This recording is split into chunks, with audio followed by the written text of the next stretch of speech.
My name's Gary. Gary David Johnson. I always had this feeling that I would go on a mission. Like I always had this, like I just kind of knew it. My stake president goes, all right, you know, I think it's cool. He had me draw out a timeline of all my sins. And so when we finally felt that there was enough space, he was like, you know, I'm going to go by with what your bishop says. I think you're cool. I think you're ready. And so they said, yeah, you can go. You can go on a mission. The package comes in the mail, the packet. It said Guatemala City North, Spanish speaking. And I was so crushed. I was like, no, I cried. I hadn't been given the call that I wanted, you know, the call that I felt I was right for. For some reason, I really felt that I would learn a different language.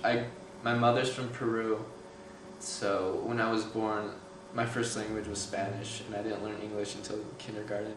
Deep down, I knew that that I can't choose where to go, right? I get to Guatemala, and my mission president puts me in this place in the capital city, which I loved. It's called Los Pinos. So 4 weeks into my mission president calls me and says, hey, you're going to be called to serve in the Polo Chic, which is a place where the people don't speak Spanish, they speak Quechua. And you have to learn this language and preach the gospel to these people, these Quechuas. They descend from the ancient Mayans, and for us Mormons, we believe that they descend from the Lamanites. Sakaltial, Mausquilaotunune Salakuchoch, ut Atinak Chirish Lishpavar. So I go to the Polo Chic. It's completely different. It's unlike anything you've ever seen before. It's literally like the National Geographic magazines.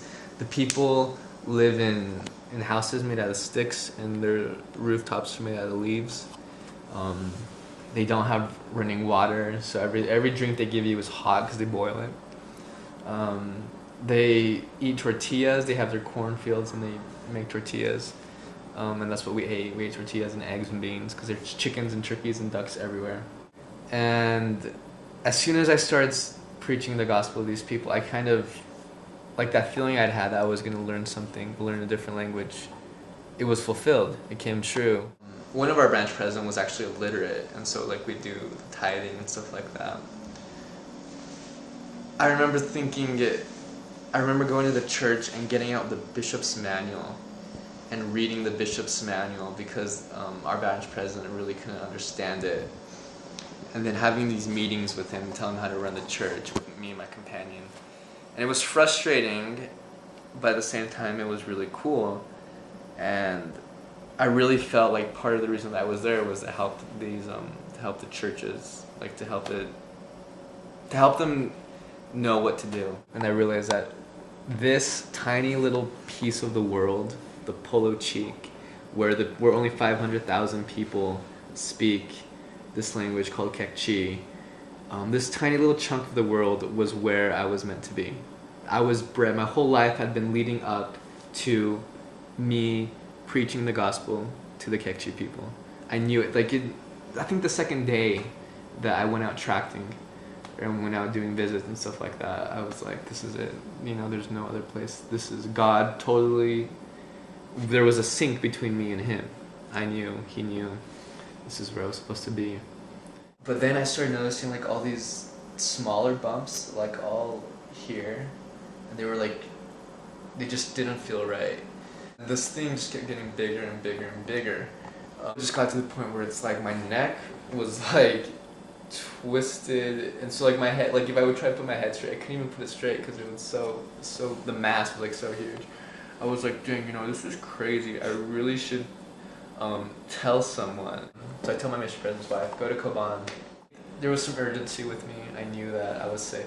At this point, I knew that I was sick and that I may never go back to the Polo Chic. I thought I'd have to go stay in an area inside the capital. And I was really scared because I didn't want to leave the Quechua people because, again, I felt like that's where I was supposed to be.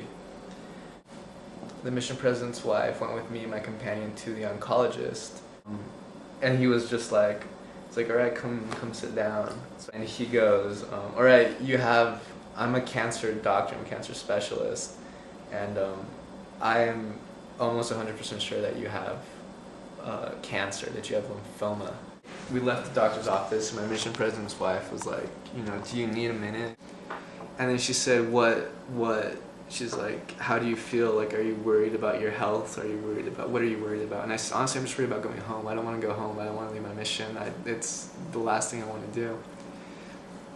And then I started crying, and I was like, oh shoot, I have to go home. That's what really made me sad, is I have to go home. My mission's done, it's over.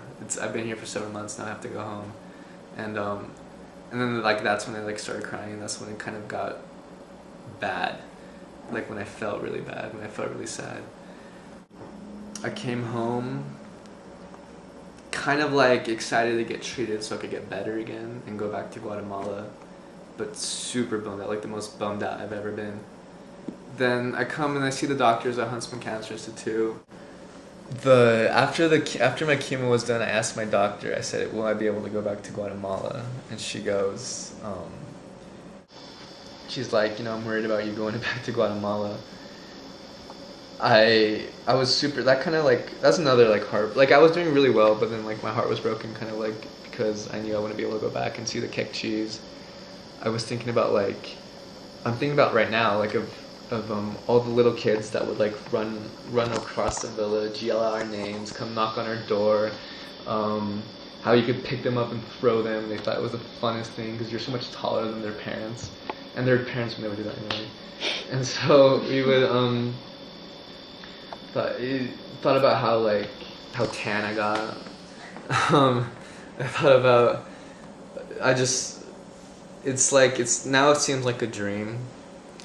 But those feelings of when I was there, of how I really felt like I belonged there, how I felt like it was where I was supposed to be, how my whole life had led me to that chunk of the world, those are still so much inside of me, and I really want to go back to Guatemala.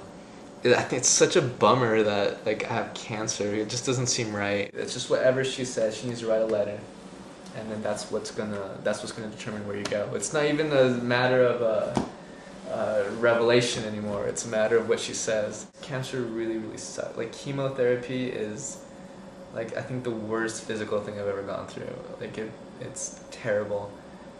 Just because of how isolated you feel from. Because I'm 21 and I feel so isolated from my friends because I have like I can't hang out, I can't play soccer because if I get hurt I might like not stop bleeding because my platelets are so low, you know, because you're But I think my decision is that I'm even willing to live with cancer in Guatemala. They never let me, but if they would let me, I would live with it just so I could be with the kekchis and so I could be preaching the gospel to them, helping them change their lives, because it's so like miraculous. It's probably the most magical thing I've ever experienced.